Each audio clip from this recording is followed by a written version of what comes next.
우리가 살면서 피할 수 없는 것이 화입니다. 화를 내기도 하고 화를 당하죠. 그러나 화를 내고 나면 누구나 후회를 하게 됩니다. 아유, 그때 참았어야 되는데. 우리가 일상생활에서 현명하게 화내는 법, 현명하게 화를 다스리는 법 알아보도록 하겠습니다.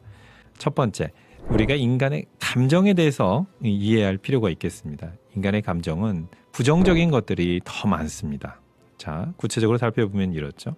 인간의 원시적인 감정은 6가지로 나눠 볼 수 있습니다. 기쁨, 화, 혐오, 공포, 놀람, 슬픔.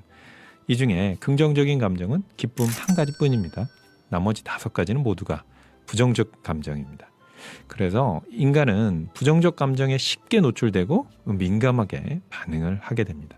놀람, 공포 같은 이런 부정적인 감정들은 위험과 동반되는 경우가 많습니다. 갑자기 사자를 만났다거나 이렇게 됐을 때 어떻게 방어를 해야 됩니까? 놀라고 공포하고 빠르게 방어해야 되고 이런 것들 때문에 진화론적으로 보게 되면 인류의 생존을 위해서는 기쁨 같은 긍정적인 감정보다는 놀람, 혐오, 공포 같은 부정적인 감정들이 더 많이 만들어졌던 것이죠.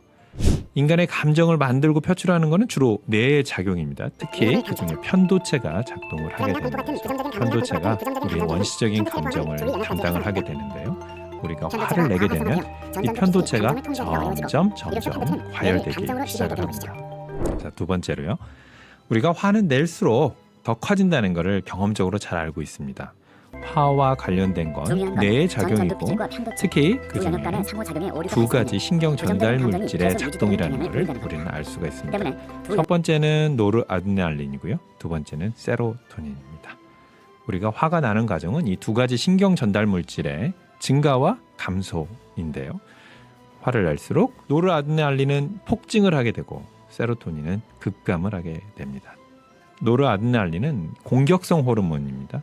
동물이 비상사태에서 자신을 이렇게 안전하게 잘 방어해줄 수 있도록 비상용으로 준비된 호르몬이에요. 개체 보존의 본능적인 호르몬입니다. 반면에 세로토닌은 평화, 쾌적, 행복 등을 담당하는 호르몬입니다. 특이점이 공격적인 노르아드레날린이 증가하는 순간 세로토닌은 점점 줄어들게 됩니다. 그래서 우리가 화가 나면요 공격적 호르몬인 노르아드레날린이 폭증을 하게 되고 동시에 세로토닌이 급감을 하게 됩니다. 그래서 화는 낼수록 더 나고 커지게 점점 이런 상태가 되면 우리의 이성은 점점 마비가 되고 동물적인 경로, 감정도 커지게 됩니다. 이런 상황에서 이성적인 대화가 가능해질까요? 이성은 모두가 사라지게 되고 이성적인 대화는 불가능해집니다. 그래서 우리가 화를 낼수록 우리 뇌는 이성은 사라지고 동물적인 반응은 커지기 때문에 화는 낼수록 더 커지게 되고 극단적인 경우에는 통제 밖으로 벗어나게 되는 것입니다.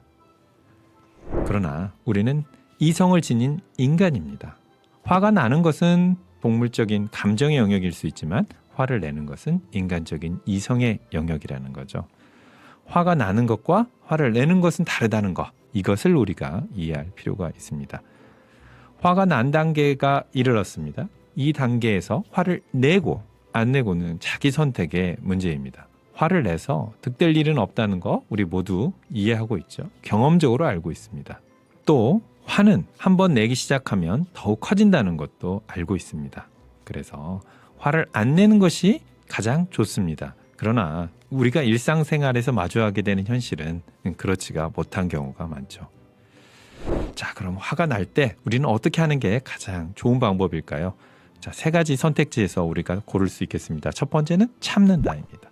두 번째는 말로 표현한다. 세 번째는 행동으로 화를 옮긴다입니다. 첫 번째, 많은 분들이 참는다를 선택할 수 있습니다. 그러나 참는 것은 결코 바람직하지 못합니다. 왜냐하면 참았던 화는 언젠가는 폭발적으로 표출되기 때문입니다. 참는 과정도 힘들고 참았다가 폭발하면 그 결과도 더욱 안 좋기 때문입니다. 정답은 말로 표현한다입니다. 한 가지 여기서 세 번째, 행동으로 표현한다를 보면요. 화는 낼수록 커지기 때문에 최악의 경우 행동이 폭력, 걷잡을 수 없는 폭력으로 이어지게 됩니다. 결론이 최근 또 분노 범죄가 비극적인 급증하는 결말을 원인은 가질 수도 무엇일까? 있습니다. 이를 모면하는 가장 쉬운 방법은 심호흡을 3번 하는 것인데요. 이렇게 하면 세로토닌 분비를 촉진해서 당장의 폭발적인 화를 조금이라도 조절해 볼 수 있기 때문입니다. 말로 표현하기, 이거는 어떻게 하는 게 현명하게 할 수 있을까요? 우리가 6가지 구체적인 방법을 살펴보겠습니다.